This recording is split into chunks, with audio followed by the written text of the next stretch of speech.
Hello, winners. Welcome back to the Winning Brand Podcast. I'm Chasey McGee, your host today. Thanks so much for taking the time to listen again. It is greatly appreciated. If you are joining us for the first time, please don't be a stranger. Go ahead and go over and subscribe and join the winning movement. Show us how much you are enjoying the content by going over to the YouTube channel as well and becoming a subby so that you can get tons of other content. I'm excited to welcome this week's guest, guys. Founder of Erin Mcclarty's PLLC, who is a writer, business owner, creative, and attorney by trade. We love our attorneys. Erin helps clients all over the U.S. use their superpowers to create the worlds they want to live in. Working with businesses, charities, institutions, and movement leaders to create structures, documents, operations, and business models that reflect themselves, their values, dreams, purpose, and mission. Creating focus, structure, clarity, and healing through tools, community resources, and education. I love it. Hello, Erin. How are you? I'm good. How are you? Outstanding. So let me give you guys a little backstory. I know if you recognize her name in the title, you probably saw a small little clip that I did on a little while ago, a few weeks ago on the YouTube channel. You guys can definitely go and check that out. That was an awesome short interview and I loved it. And I had to have her on the podcast because I felt you guys needed more. So here she is. So I love that you are in the nonprofit space. So tell us how you got there and what drew you into working in that space. Well, it's really what I would say is I'm in the impact space, but it's interesting because I started in the nonprofit space. So I originally wanted to work as an attorney for a nonprofit, but it's one of those spaces because it moves so slow. Oftentimes they want you to be 20 years in. I had loans coming due. Yeah, it just wasn't a match. So we didn't go that route originally, but I did have the privilege of interning with the Museum of Fine Arts and several other arts organizations. No, it was an amazing, amazing opportunity. So I continued working with those organizations even after I was working in-house for a Fortune 500 oil and gas company. And eventually thought, I'll just keep paying my dues, working with them on the side until I can get in-house. And just thought, why don't I do this on my own? But by the time I'd gotten to that point, I realized and really started to buy into this idea of creating impact through whichever vehicle works best. That could be your standard corporate business. It could be a conglomerate business. It could be a nonprofit. It could just be a partnership. So really what I try to do is help people find the best way to achieve the impact that they want to achieve by looking at the best vehicle for doing that. I love that because you meet people where they are. Exactly. Not everyone likes that because they do have their heart set, and they do normally 80% of the time say, Erin, I want to start a nonprofit. And I have to say, let's take a step back. Let's talk about what is it that you're trying to accomplish. And then let's build something around that as opposed to you coming in and saying, I want to be a nonprofit. Because I find more often than not, the means doesn't necessarily equal the ends. It's just what people are used to seeing presented to them. And so it's kind of my joy, but it can be a challenge in getting people to think a little differently. For sure, because the nonprofit space, I think people think it's easier than a for-profit. And I'm like, no, ma'am. It's way more work. Like abort mission. That's not what you want. Well, it usually, especially the people you would encounter, same thing as entrepreneurs that have a bunch of dreams, a bunch of stuff that they want to do and don't realize, like you said, there's so much that goes into the fundraising and the kissing the babies and running the programming and the recruiting and handling the board. And so I don't think that people are used to the reality of running a nonprofit. I also think everyone thinks there's just money out there that's going to pop up as grants. And so they think that's the best way to go. Nah, and that's for sure a challenge. That is like the thing when I hear most about business owners, and I'm like, you need a person that, specifically caters to this audience, because the nonprofit world and that sector is a whole different beast in itself. Absolutely. And Absolutely. so how do people confuse their practice with their purpose? That's a good question. So what ends up happening is just that people come and they say, I want to do X. And they can get really focused on whatever the vehicle is. So for example, people may tell me, I want to work with kids who are in underserved areas and could get into trouble. And so they may come up with an after school program. They may come up with a mentorship program, and they can get really stuck on mentorship and after school. But is it something at home? Is it the way that they're communicating with their parents? Is it the way they're engaging with their teachers? So again, because we focus on our practices, we're not really looking at what was the purpose for me doing this to begin with. Because if the purpose was to ensure that these kids graduate or get better jobs, there could be a much better way of doing this. There could be another systemic reason why that's not happening that I really need to be focused on. And so it's really important that we be constantly going back to what our purpose is so that we can check our practices and see, is this actually accomplishing what it is we want to accomplish, especially for businesses. I use the example of high school, but I have socially conscious businesses that come to me all the time. And again, they may come up with, I won't call it a gimmick, but they may come up with a business model that's give one if you buy one, or something that they've seen. And again, can get so hooked on that, as we saw with Tom's shoes, they didn't look to see that it actually achieved what they were saying, and come to find out it didn't. And I think that's just a great example of how the practice didn't necessarily align with the purpose that they were trying to put out there. Exactly. And that goes back to start with why. Yeah, absolutely. If you know nothing else, you have to you have to understand the why. And I think that's the other thing is most of my folks that get referred to me, they may have I wouldn't even say a why. They may have a what, they may have the how, they may have a traumatic event that's happened and think that's a why. But more often than not, a lot of the people I meet don't really understand what their why is. And I think that's another reason why they get stuck on that practice and don't think about the purpose. And that can completely have you stuck. Oh my gosh. Or just doing something you hate. Because that's the other thing is I get these business owners that are doing gangbusters. And you look at their business from the outside and you're thinking, you've got the revenue, you've got the employees now, you've got the snazzy office.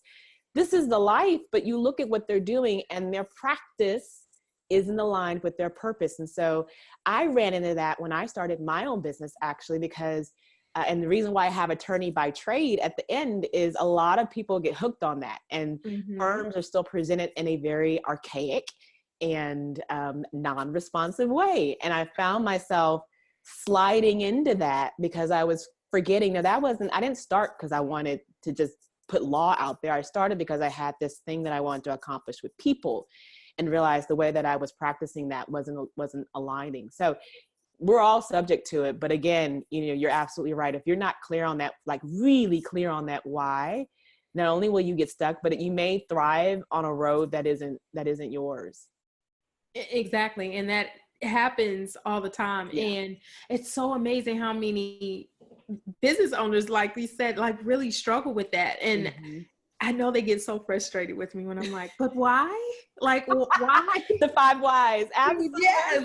So No, like, why are you doing this again? But you have to challenge them because again, usually people won't get irritated until you've hit that thing. And so I know immediately when I've asked that why and they get a little huffy and they're like, why are we talking about this?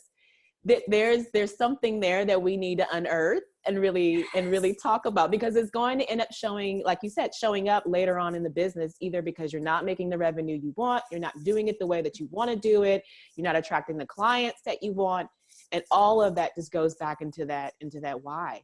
And a clear why. Because, our businesses tend to have I want to, have a efficient and innovative company mission statement. And you're like, I don't know what that is. Oh, those are the worst.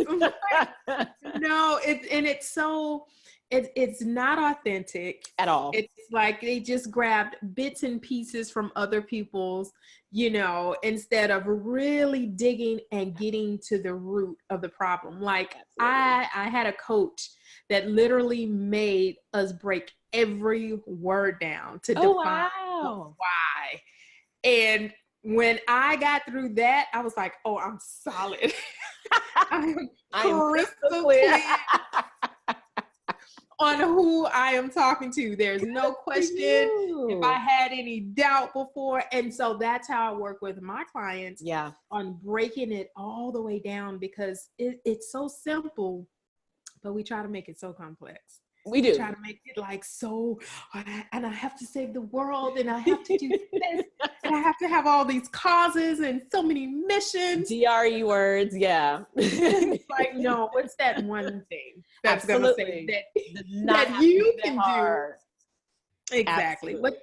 What's the one thing that you can do to save that one person? Not the world, but the one person. Absolutely. So you wrote about something that I absolutely need you to speak to my audience about, which is knowing your clients before you help them. Yeah. I was like, we gotta talk about that. So, I mean, that's definitely, that goes, a lot of this, of course, it goes to ego. And I think that's the other thing that is uncomfortable to talk to people about, is to really challenge them and say, is this for you or is this for them? Mm-hmm. And this, I think, is symptomatic of that. This is for you. Is the eureka moment. We see something, we think people gotta have it.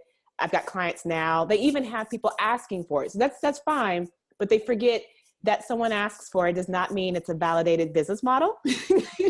And so I'm always talking to both my nonprofits and my socially conscious businesses. You really need to understand the problem. You really need to understand who it is that you're working with, the different segments of who you're working with, and you really need to understand them as people, because far too often we fall into these silos of ages 18 to 25 and 25 through 36, or gender or ethnicity, when at the end of the day, it's their experience. What is their journey? Do you really understand what their journey is? Because when you understand what their journey is, not only do you understand what the solutions may need to be, but you also understand opportunities that you can delight them and make it better and differentiate yourself. And so it's difficult because it's not sexy. People want to jump right into doing the work and providing the solution. But the problem is the solution isn't really a solution if you don't know the problem. So, sitting down, talking to them, asking them questions, doing interviews and surveys, having them, whole lean, having them a prototype, minimum viable product, and having them use it and seeing how they use it. All of that's so key, and it's frustrating and it's excruciating and it sucks from time to time. But when you talk about making sure, especially as a charity, that you're having impact, we have far too many organizations that don't have an impact. A lot of people say there's too many nonprofits, and I don't agree with that. I think there's too many unimpactful nonprofits. And I think they're unimpactful because they're not responsive, and they're not responsive because they don't understand the problem. So, absolutely. I think it's so key that people really sit down and be talking to and engaging and consistently getting feedback from the people that they're trying to help solve a problem for. And, if you're in the charity space, your funders and beneficiaries and other stakeholders that you might be working with. Yeah, for sure. Because I've heard so many, people in that space say, well, I feel that there's a need. Oh. And I just feel, and it's like, but what do you know? Like, what does the numbers say? And numbers is the last thing people want to do. But I get it, because something that I try to do is I try to translate, especially having started corporate and then working in the business space and legal space and the impact space. They see the data gathering, they see the output discussion, and it's intimidating. And I completely understand that, because numbers are intimidating for me. And so it's a matter of taking that information and condensing it down in a way that makes sense for them. But I absolutely agree. We get so wrapped up again in that practice that we say, okay, well, people have asked me for this, and I do feel like this would help. And I have helped 3 people. I had another, I guess you could say it was a client, but I had a client last year that worked with 30 people, but you're telling me the problem impacts 300,000. So that isn't going to get us anywhere right now, and at the end of the day, it's challenging, but I don't think you can truly say that you are being impactful if you don't understand the people that you're trying to impact. Definitely. So what's a social enterprise, and how do you start one? Sure. That's a really good question. So it is not what we see out in the world. And that's something else that I'm trying to fight is everyone thinks that you have to look a certain way and wear scarves in the summertime and tortoiseshell glasses and Toms and, run on canola oil. That is not a social entrepreneur. And those are not social enterprises. Fundamentally, a social enterprise is where you have a product or service that is trying to better an environmental problem, a social problem, basically a societal, I wouldn't say ill, but a societal challenge. You can have a social enterprise under a nonprofit. You can have a social enterprise outstanding on its own. You can have one under a for-profit, but essentially you are solving or working with a social challenge through your business model and the product or service that you sell. And so a great example of this is that everyone knows the buy one, get one model. Warby Parker and Tom's do this. But I argue it doesn't even have to be that fancy. It could be the business owner in Fifth Ward that insists on hiring second chance populations that can't get jobs anywhere else. It could be something like the Gray's Bakery, where they hire second chance populations that make brownies and different baked goods for brands as big as Ben & Jerry's. And so as far as starting one, it's just as simple as it is starting any other business. However, there is that extra nuance, because here, not only do you have the value, so you have a customer that you're trying to make sure understands and appreciates what it is that you're offering them, and then growing, making sure you're sustainable, bringing in money, but now you have impact. And arguably everyone should be thinking about impact, but I think a little bit more is the case with the social enterprise, because again, you're trying to address a societal challenge. And so it's thinking about what are the outcomes? What does success look like for me if my mission is accomplished? And then working backwards from that, making sure, like you said, you measure, you have numbers. So if you are working in, third, fifth navigation, certain populations, and you are, I have one client, she was selling glasses, and she sold glasses under a sort of a Robin Hood model. So she wanted to make sure that kids who normally can't afford glasses can afford to get glasses. And so she would sell them at market or a little bit above market in certain areas so that she could subsidize selling them in other areas. So one of the outcomes would be not just how many children, she's actually getting glasses to, but the impact that it's having on those children in terms of maybe their grades and things like that. So to answer your question, you guys could talk about this all night. It's fairly simple to start the social enterprise. It's just a matter of really understanding what the societal challenge is that you're trying to solve, really being clear on how your product or service is going to solve that, and being authentic. I love that you use that word, because it's so easy to greenwash these days. The give back, the coat drive, that is not a social enterprise. A social enterprise is where you have the solution baked into the business model of the business. And you know what? I took the test, and I love how the route goes. And I was like, I think I may be a social entrepreneur. That's everybody. It's so funny because literally everyone reaches out. And the first thing I ask is, are you a social entrepreneur? And they're like, no, I don't think so. And then we kind of walk through it. And I say, well, a social entrepreneur is this. And they're like, oh, I am a social entrepreneur. Because I used to tell people, no, right. I don't. No, of course not. It's been co-opted, and it drives me up a wall, because you have a very specific subset of people that's associated with. What I've been saying and said in my talk, navigation, Fifth Ward, Third Ward, those folks were doing social enterprise way before social enterprise was cool.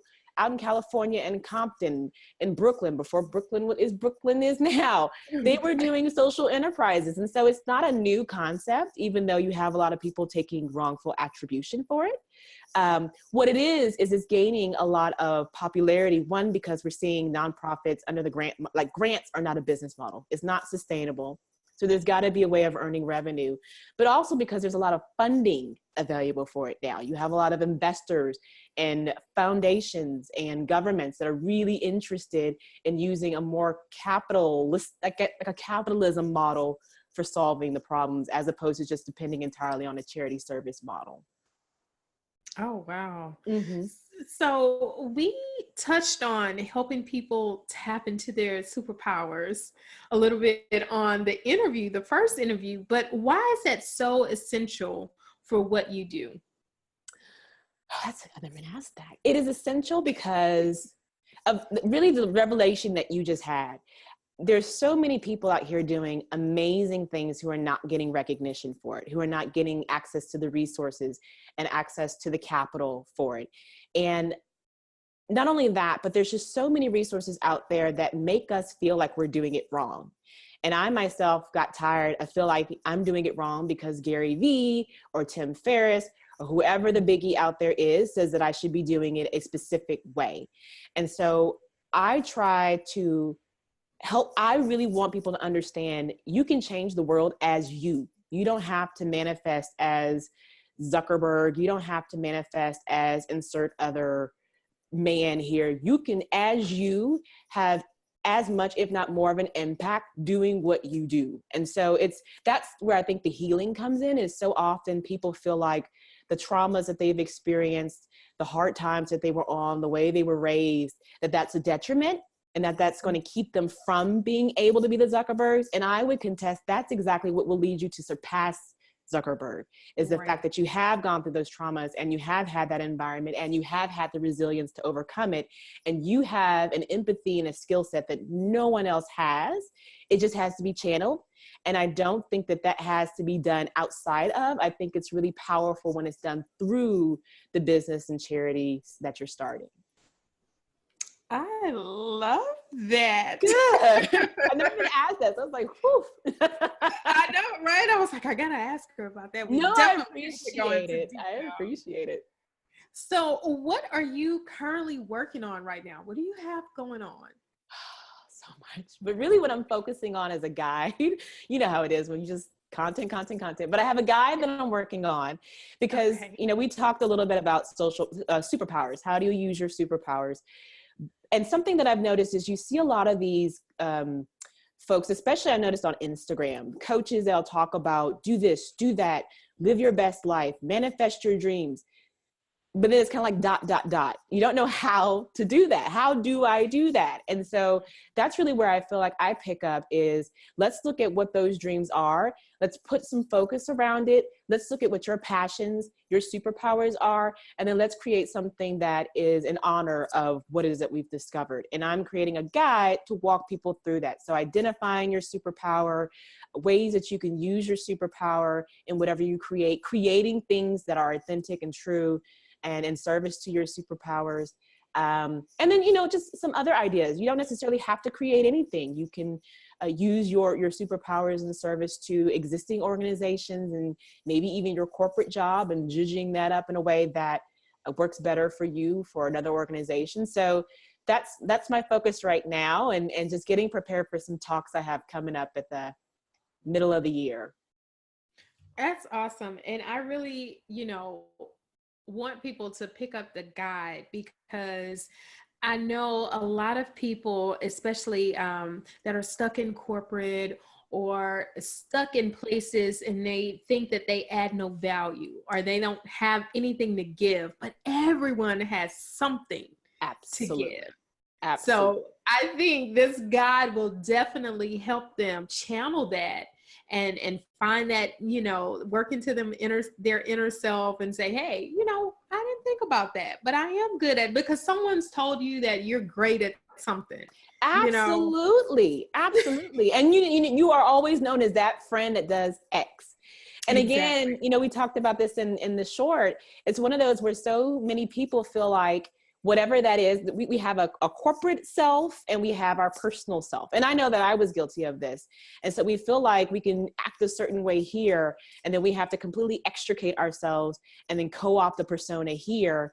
And not only does that lead to us feeling, like you said, like we have nothing to contribute, but it just leads to being depressed and unhappy, when we're in these roles that don't fit us. And so I really want people to understand that it is through the things that you've experienced that make you better. And you don't have to manifest in lieu of or in spite of, but that you can manifest because of these things. And so that doesn't stop at just your social media. It doesn't just stop at your side hustle. It's in everything you do that you can integrate who you are and fully present in your work in a way that honors you. Absolutely.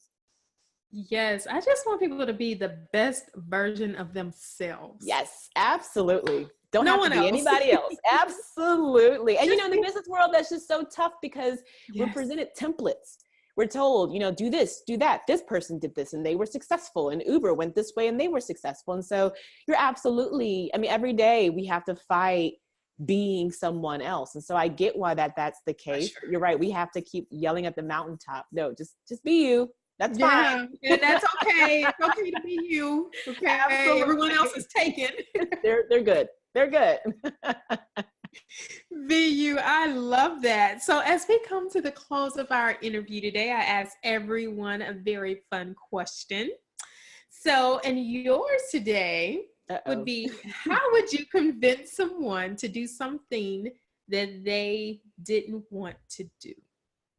Convince someone to do something that they didn't want to do. And see, the attorney in me has all these follow-up questions, but I'm not going to do that. Is it good for them? Is there a moral obligation? I'm not going to go through that. So how would I convince someone to do something that they don't want to do? It's interesting. Generally, so I would say this happens a lot in the work that I do, and that they come in and they don't want to do exactly what you said, do that inside work and asking the questions and working through it. Mm-hmm. And the best way I find to get past that is to get to that why. Generally, I think when you're working with people, you can see the why maybe before they can. And maybe that's why they're getting frustrated, because you're tapping on that and something in their ego or something in them is saying, no, we can't pull that out.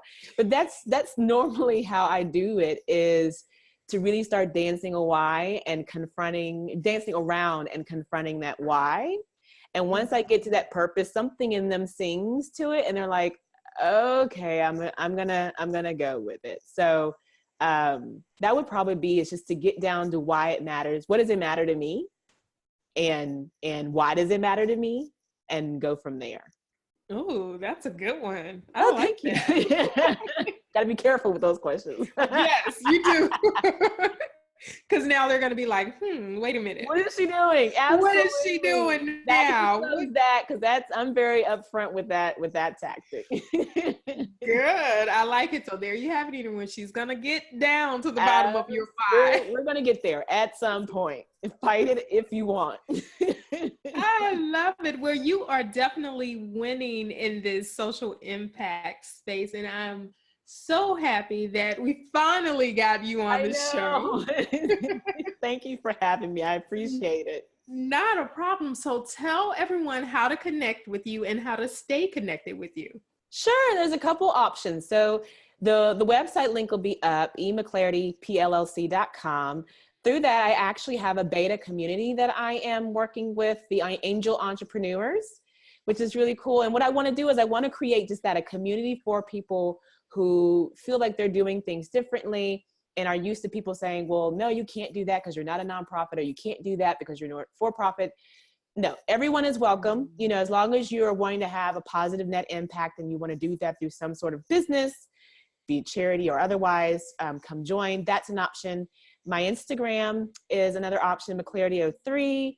I have a Facebook page for Erin Mcclarty, PLLC, and a Twitter for myself. I think it's Legal Eagle. I did it before I really knew about these social media channels, Legal Eagle 2010. But any one of those, I do post resources and content. And there's also a newsletter that you can sign up for where I share case studies and templates and different things that I come up with. So do feel free to join one or all. Yes, and she posts tons of content, and I love it. I love going through like, what's new? What does she have? So we will put all of that in the show notes so you guys can connect with her and stay connected. Well, I want to thank you again for being a part of the Winning Brand podcast and bringing your expertise to the show. Thank you. You're so welcome. It's been an honor. So as we wrap for the day, everyone, always remember, success is liking yourself, liking what you do, and liking how you do it. Until next time, bye.